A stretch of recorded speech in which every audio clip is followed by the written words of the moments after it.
Good morning students. आज हम कक्षा 10वीं में हिंदी में बच्चों पढ़ेंगे रस। हिंदी व्याकरण में आज हम पढ़ेंगे रस। तो बच्चों, रस क्या है, रस का अर्थ क्या है, रस के कितने भेद हैं, रस का क्या महत्व है, रस के कितने अवयव हैं, इन सब के बारे में हम सुनते हैं।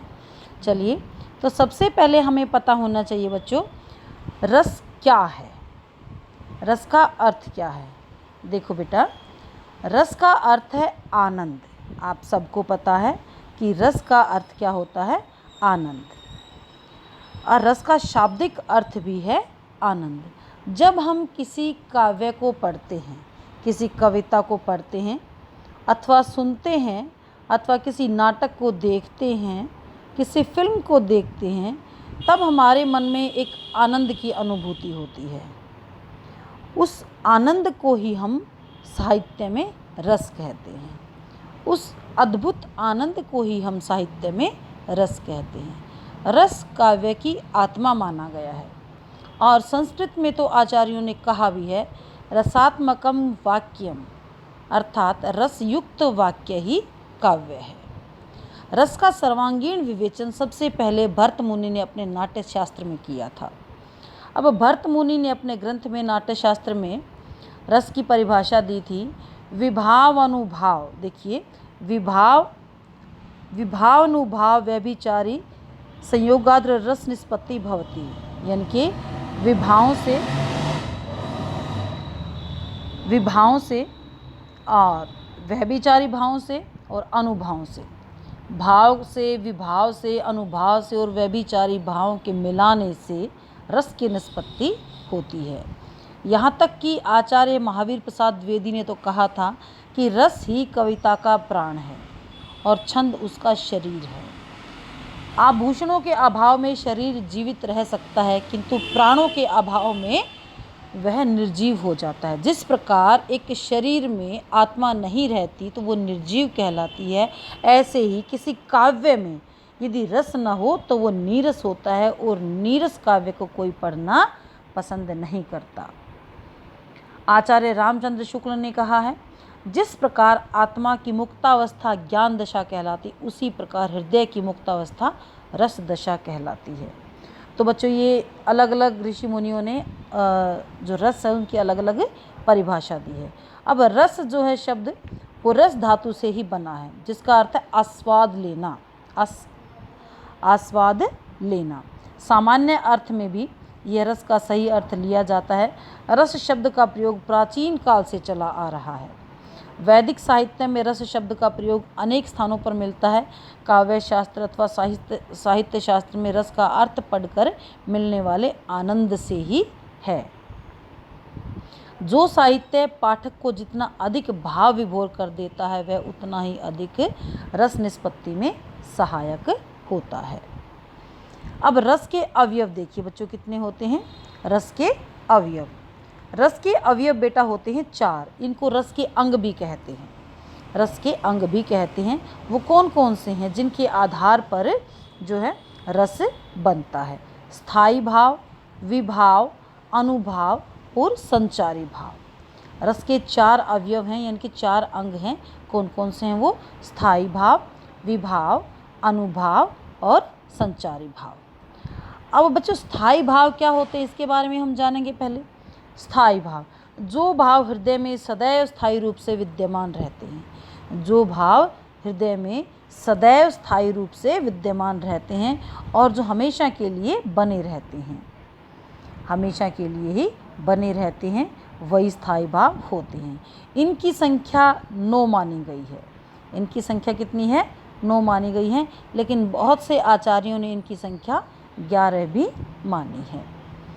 अब ये मैं आपको बाद में बताऊंगी कौन कौन से वो 9 स्थायी भाव होते हैं और किस किस रस से वो रस में वो परिणत होते हैं।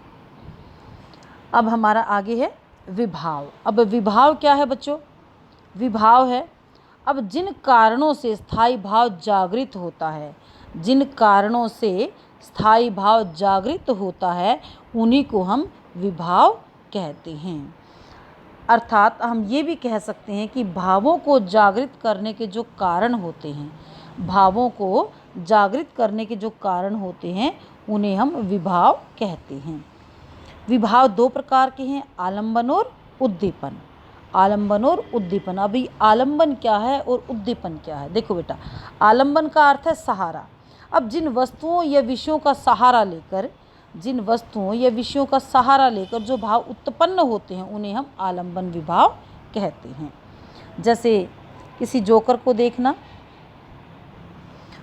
और उसके हृदय में जैसे हंसी के भाव भरे हुए हैं और उसके हंसी के भावों को जागृत होते हुए देखना, तो ये हो गया हमारा आलंबन विभाव। जिस प्रकार एक और उदाहरण देखिए, जैसे नायिका के प्रेम को देखकर, किसी भी नायिका के प्रेम को देखकर नायक के हृदय में भाव जागृत होते हैं। किसी भी नायिका के प्रेम को देखकर नायक के हृदय में भाव जागृत होते हैं।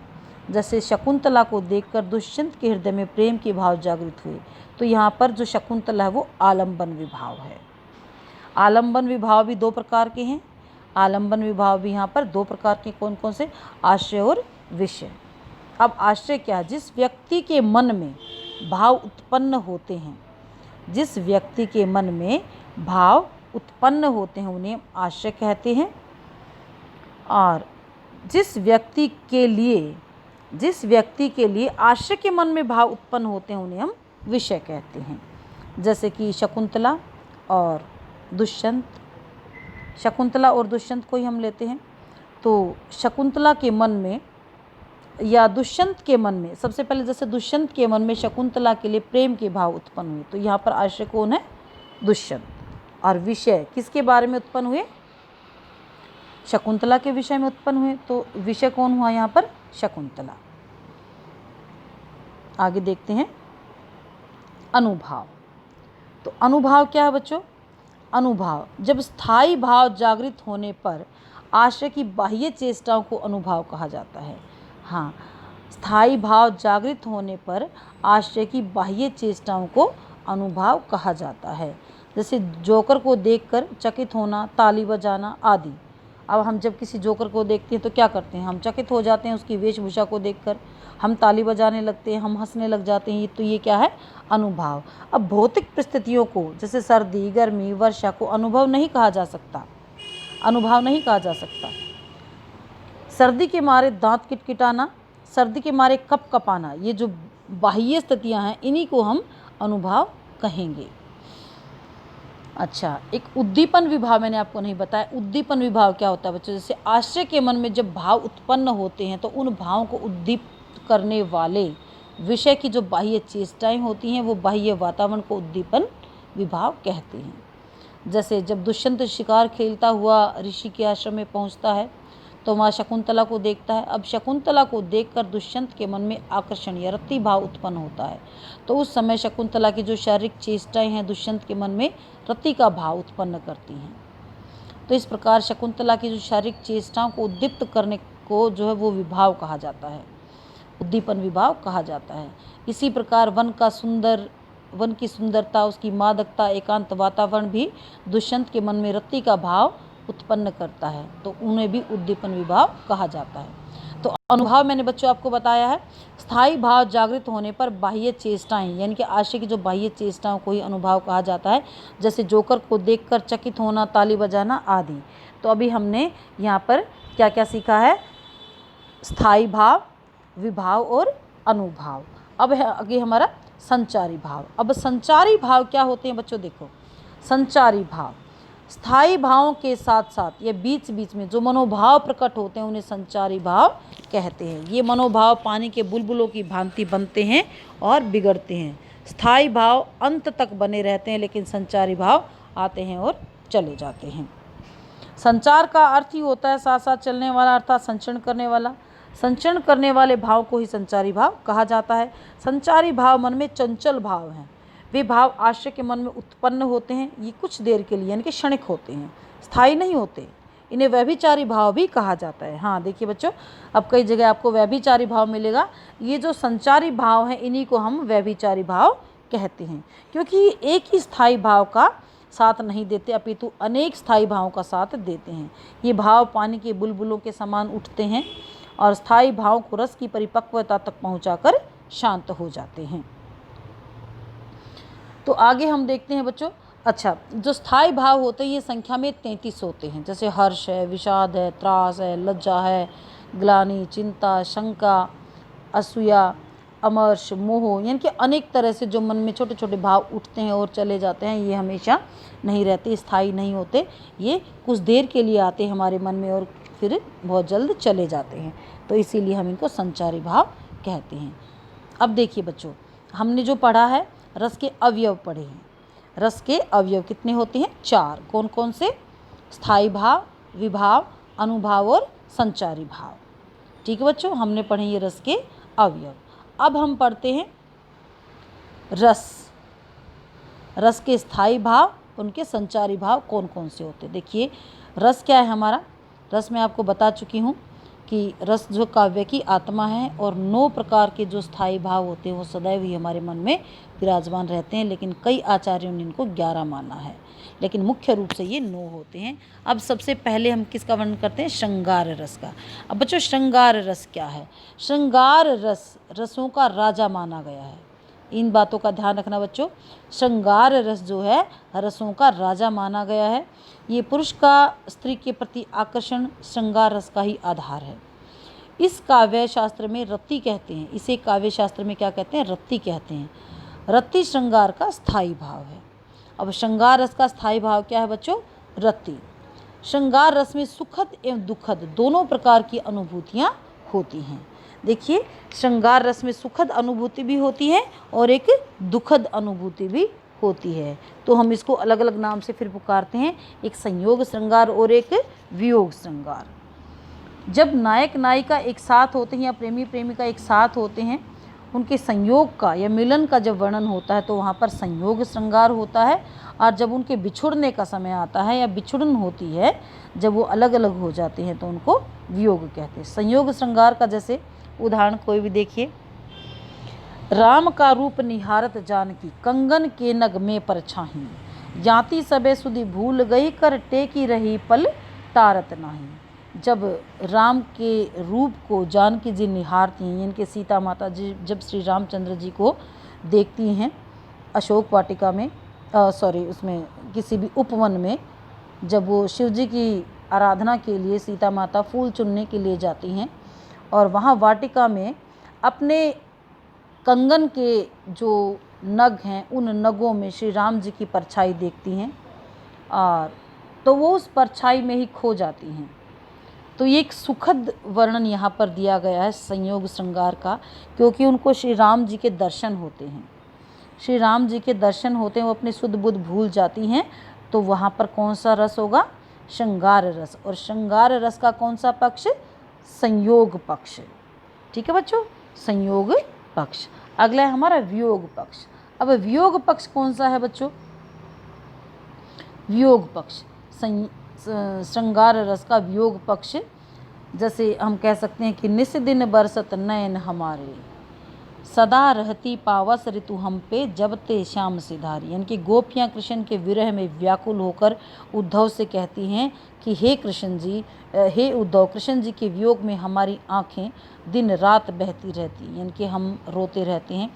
कृष्ण जी हमें छोड़कर चले गए हैं, और जब से वो चले गए हैं तब से हमारे लिए सदा पावस ऋतु हो गई, अर्थात हम सदा रोती रहती हैं। तो ये वियोग श्रृंगार का एक उदाहरण है। आगे है बच्चों हास्य रस। हास्य रस का जो स्थायी भाव वो क्या है? हास। वीर रस का स्थायी भाव उत्साह, रौद्र रस का स्थायी भाव क्रोध, करुण रस का स्थायी भाव शोक, भयानक रस का स्थायी भाव भय, विभत्स रस का स्थायी भाव घृणा या जुगुप्सा, अद्भुत रस का स्थायी भाव विस्मय, शांत रस का स्थायी भाव निर्वेद या शम भी कह सकते हैं, और वात्सल्य रस का स्थायी भाव संतान विषयक रति, और भक्ति रस का स्थायी भाव भगवत विषयक रति या देवता विषयक रति। अब रति मीन क्या होता है? प्रेम। जब हमारा भगवान के प्रति प्रेम होता है तो वो भगवत विषयक रति कहलाता है। जब हमारा संतान के प्रति प्रेम होता है तो वो संतान विषयक रति कहलाता है। और जब हमारा अपने किसी प्रेमी या प्रेमिका के लिए जब प्रेम होता है तो वो श्रृंगार रस कहलाता है। तो श्रृंगार रस का हमने पढ़ लिया उदाहरण, जैसे संयोग श्रृंगार और वियोग श्रृंगार अभी हमने पढ़ा है। बतरस लालच लाल की मुरली धरी लुकाए, सोह करे मोहन हंसे दे न कहे नट जाए। अब बातों का रस लेने के लिए राधा रानी ने कृष्ण जी की मुरली को चुरा लिया है और वो हंस रही है और दे नहीं रही है, तो इस प्रकार वो आपस में वार्तालाप कर रही हैं। वियोग श्रृंगार हे खग हे मृग मधुकर श्रेणी, तुमने देखी सीता मृग नैनी। यानी कि वियोग श्रृंगार वो है जब नायक और नायिका बिछुड़ जाते हैं। जिस प्रकार सीता जी जो हैं श्री रामचंद्र जी से वन में बिछुड़ गई थी, तो उस दृश्य को क्या कहा है यहाँ पर? वियोग श्रृंगार कहा है। अब आगे आपका वीर रस। अब बेटे वीर रस क्या है? देखिए, किसी कठिन कार्य को करने के लिए मन में जो उत्साह की भावना उत्पन्न होती है उसे हम वीर रस कहते हैं। इसमें शत्रु पर विजय प्राप्त करना, यश प्राप्त करना, इस तरह की भावना होती है। उदाहरण है जैसे वीर तुम बढ़े चलो, धीर तुम बढ़े चलो, सामने पहाड़ हो, सिंह की दहाड़ हो, वीर तुम रुको नहीं, धीर तुम झुको नहीं। तो ये हमारा वीर रस का उदाहरण। नेक्स्ट है हास्य रस। अब काव्य में वर्णित किसी पात्र की विचित्र वेशभूषा या चेष्टा या कथन आदि से हंसी आना हास्य रस कहलाता है। जैसे हाथी जैसा देह, गेंडे जैसी चाल, तरबूज जैसी खोपड़ी, खरबूज जैसी गाल। तो इस तरह की बातें सुन के हमें हंसी आती है। एक विचित्र सी वेशभूषा है इसमें। बुरे समय को देखकर गंजे तू क्यों रोए, बुरे समय को देखकर गंजे तू क्यों रोए, किसी भी हालत में तेरा बाल न बांका होए। ठीक है, तो बच्चों ये सब हमें पढ़ के हंसी आ रही है ना। किसी कील चुभाए, कोई कील चुभाए तो उसे हथौड़ा मार, कोई कील चुभाए तो उसे हथौड़ा मार, इस युग में तो चाहिए जसको तस व्यवहार। हाँ देखिए, तो बच्चों इस तरह की बातें जब हम सुनते हैं तो हमारे मन में हंसी के भाव उत्पन्न होते हैं। तो यहाँ पर कौन सा रस हुआ? हास्य रस। नेक्स्ट हमारा रौद्र रस। रौद्र यानी कि जहाँ पर गुस्से के भाव उत्पन्न होते हों। किसी दुष्ट या शत्रु द्वारा दिए गए अत्याचारों को देखकर अपमान, निंदा या प्रतिशोध आदि के कारण जब क्रोध जागृत होता है तो ये रौद्र रस कहलाता है। रौद्र रस। आपने हे नृप बालक काल बस बोलत तो ही न संभार, धनु ही समत्रिपुरारी धनु विदित सकल संसार। अब ये किसके लिए कहा गया है? अरे नृप बालक काल बस बोलत। अब यहाँ पर जो परशुराम जी हैं वो लक्ष्मण को कहते हैं कि अरे राजा के पुत्र, तुम काल के वशीभूत हो। और मैं कौन हूँ? मैं तो शिव जी की आराधना करने वाला परशुराम हूँ। और तुमने शिव जी के धनुष को धनु ही कहा है, जिसको कि सारा संसार जानता है कि वो त्रिपुरारी हैं। अर्थात ये उस समय का दृश्य है जब स्वयंवर में श्री रामचंद्र जी ने धनुष तोड़ दिया था। और सीता स्वयंवर के बाद जब परशुराम जी पधारे थे तो बहुत ज़्यादा क्रोधित हुए थे। अब वो बहुत ज़्यादा क्रोधित हुए थे तो उन्होंने लक्ष्मण को ये सब बातें कही थी। तो नेक्स्ट है बच्चों हमारा करुण रस। अब करुण रस क्या होता है बच्चों? देखो, जब किसी प्रिय से बिछुड़ने का भाव, प्रिया की मृत्यु का भाव, धन हानि अथवा इसके विनाश से हृदय में दुख का कारण का भाव उत्पन्न होता है, उसे करुण रस कहते हैं। किसी प्रिय से बिछुड़ने का भाव, किसी प्रिय की मृत्यु, धन हानि या इनके विनाश से हृदय में दुख का या करुण का भाव उत्पन्न होता है, उसे हम करुण रस कहते हैं। जैसे अभी तो मुकुट बंधा था माथ, हुए कल ही हल्दी के हाथ, खुले भी न थे लाज के बोल, खिले थे चुम्बन शून्य कपोल, हाय रुक गया यही संसार, बिन बना सिंदूर अनल अंगार, वात हल लतिका भय सुकुमार, पड़ी है छिन्न धार। यानी कि किसी नवविवाहिता के पति की मृत्यु हो जाने पर जो दृश्य यहाँ पर दिखाया गया है उसी का वर्णन यहाँ पर किया गया है। आगे है बेटे वात्सल्य रस। अब वात्सल्य रस क्या होता है? माता पिता का संतान के प्रति जो स्नेह होता है उसे ही हम वात्सल्य रस कहते हैं। माता पिता का संतान के प्रति जो स्नेह होता है उसे हम वात्सल्य रस कहते हैं। जैसे यशोदा हरि पालने झुलावे, हलरावे दुलरावे, मल्हावे जोई सोई कछु गावे, मेरे लाल को आनी नी दरिया काहे ना आनी सुलावे।